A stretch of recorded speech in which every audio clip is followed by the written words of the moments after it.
شركة سامسونج من فترة كبيرة تميزت في موبايلات سلسلة الاي، واللي كان على رأسهم موبايل السامسونج اي 15 اللي حرفيا الموبايل ده انا كنت برشحه لأي حد بيشتري موبايل جديد. النهارده بقى معانا ليه اخ جديد وهو السامسونج اي 16. هو واحد من احدث موبايلات الفئة الاقتصادية في 2024. فهل بقى الموبايل ده يستحق انك تدخل بيه سنة 2025 ولا لا؟ ده اللي احنا هنشوفه النهارده، وكمان هنتكلم عنه. وهل لو انت معاك السامسونج اي 15 يستحق انك تعمل تحديث ولا لا؟ ولو معاك فلوس تشتريه ولا تشتري السامسونج اي 15؟ فاعمل بقى سبسكرايب ولايك ويلا نبدأ في الفيديو.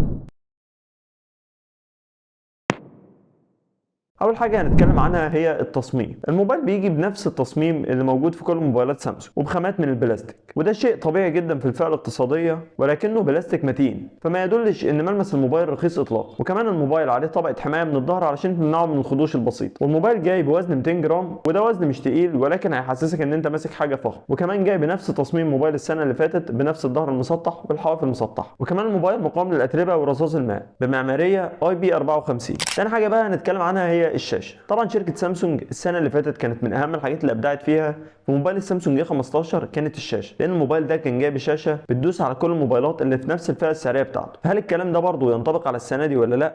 تعالوا نشوف. الموبايل جاي بشاشه بمقاس 6.7 بدقه فول اتش دي بلس من نوع اموليد، وبتوصل لعند 90 هرتز، وبتوصل لعند كمان 800 نتس. فالشاشه دي متكامله، ولكنها ما تفرقش كتير قوي عن موبايل السنه اللي فاتت، يمكن كمان ما تفرقش عنه اي حاجه. فعلشان كده هي دي مش نقطه تطور، او لعند دلوقتي ما شفناش اي نقطه تطور عن السنه اللي فاتت. الشاشه كمان هتاخد منها الوان كويسه جدا، وهتاخد منها التردد العالي ده علشان الالعاب، وحجم الشاشه هيكون كويس جدا معاك لو انت بتحب تتفرج على فيديوهات او بتتابع محتوى عامه. فبما انك هتتابع محتوى من الموبايل ده، فما تنساش تعمل لي سبسكرايب ولايك. وزي ما اخو الموبايل ده عمل، هو كمان عمل واكتسح كل الموبايلات اللي في نفس فئته السعريه في نقطه الشاشه. كل الموبايلات اللي في الفئه الاقتصاديه كانت بتيجي على الاقل بشاشه مش اموليد، ولو موبايل جاي بشاشه اموليد مش هتكون 90 هرتز. فعلشان كده الموبايل ده تغلب عليهم كلهم. فانت لو عاوز شاشه ممتازه فانا ارشح لك الموبايل ده، وتحديدا لو انت بتحب تتفرج على محتوى. ولو هتتفرج على محتوى فانت اكيد محتاج صوت كويس. طيب الموبايل ده بقى بيقدم لنا ايه في جزئيه الصوت؟ طبعا السنه اللي فاتت السامسونج اي 15 كان عيبه الوحيد ان السماعات بتاعته مونو مش ستيريو، على عكس طبعا اغلب الموبايلات اللي بقت موجوده دلوقتي. طب هل الكلام ده لسه مستمر معانا للسنه دي ولا لا؟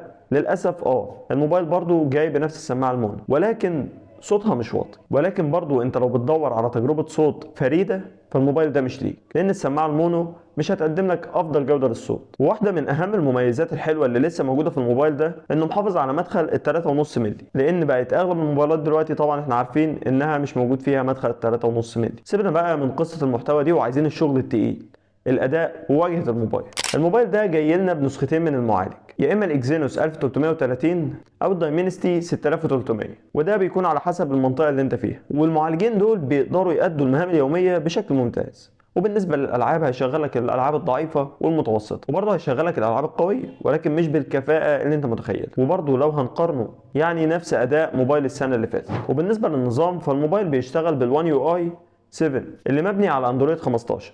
وطبعا واجهه الوان يو اي كلنا عارفين انها واجهه ممتازه جدا، وهي تعتبر افضل الواجهات في عالم الاندرويد. واجهه سلسه جدا ومش هتحس معاها باي تقطيع. وكمان مع المعالج الظريف اللي موجود في الموبايل ده فالاداء كويس جدا. هو حرفيا معالج ظريف، ما تتوقعش منه اداء جبار لما تضغط عليه. هو هيقضي لك المهام اليوميه لو انت بتستعمل سوشيال ميديا او كده، ولكن لو انت بتلعب على الموبايل او عايز الموبايل علشان تعمل عليه اداء تقيل فحاول برضه تزيد. ولكن بالنسبه لفئته السعريه هو ممتاز. ونيجي بقى لمساحات التخزين. الموبايل ده عندنا جاي يا اما ب4 رامات يا اما 6 رامات، وكمان 128 و256. وكمان ميزه قويه جدا موجوده في الموبايل ده انك بتقدر تحط فيه كارت اس دي كارد، واللي هي ميزه ما بقتش موجوده خالص في موبايلات دلوقتي. وكمان تقدر تحط فيه الكارت ده لسعه 1 تير. بعد كده نيجي لجزئيه مهمه جدا بتكمل لك تجربه استعمالك للموبايل، وهي البطاريه. الموبايل ده عندنا جاي ببطاريه 5000 ملي امبير، دي هتكفيك يوم كامل بكل سهوله. ولو انت راجل بتستعمل الموبايل استعمال خفيف ممكن يدخل معاك كمان في يوم ونص. والموبايل ده بيدعم الشحن لعند 25 واط، ولكن للاسف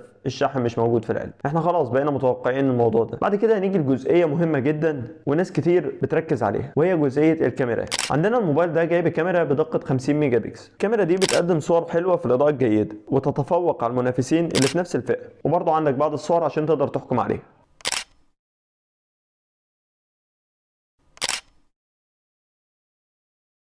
بعد كده عندنا الكاميرا الالترا وايد بدقه 5 ميجا بكسل. صورها بتكون مقبوله في ضوء النهار، لكن التفاصيل في الحواف بتقل شويه، وده شيء منطقي في الكاميرات الوايد انجل. وبالنسبه للكاميرا المايكرو في الموبايل ده تفاصيل الصور ما بتطلعش احسن حاجه. بالنسبه بقى للفيديو، في الموبايل ده بيصور فيديوهات لعند 4K. انت متخيل انت بتشتري موبايل اقتصادي بيصور لعند 4K، وكمان مع تحسينات واضحه جدا في موضوع التثبيت البصري، وبالتالي هتقدر تصور فيديوهات ممتازه جدا بالموبايل ده. وبرضه دي امثله للفيديوهات.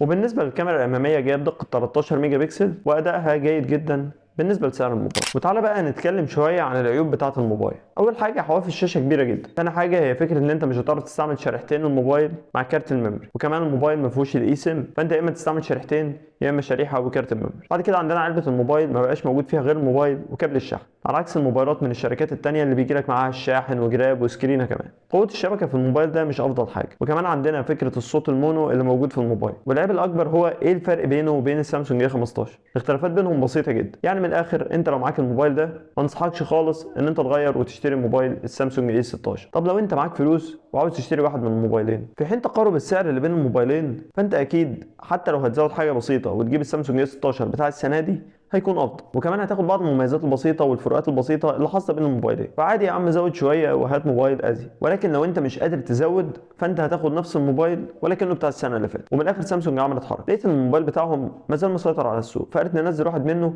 علشان الناس اللي هتشتري الاي 15 يبقوا اشتروا من عندنا، واللي هيشتروا الاس 16 يبقوا اشتروا من عندنا برضه. وفي النهايه السامسونج اس 16 بيقدم لك تجربه متوازنه جدا بالنسبه لسعر، اداء وشاشه وكاميرات وبطاريه، كل حاجه في الموبايل ده هتعجبك جدا. ولو حابين نعمل مقارنه بين الموبايل ده وبين اي موبايل تاني عرفوني تحت في الكومنتات، ويا ريت ما تنسوش تقولوا لي رايكم في الفيديو، وما تنسوش كمان تعملوا سبسكرايب ولايك، واشوف وشك على خير.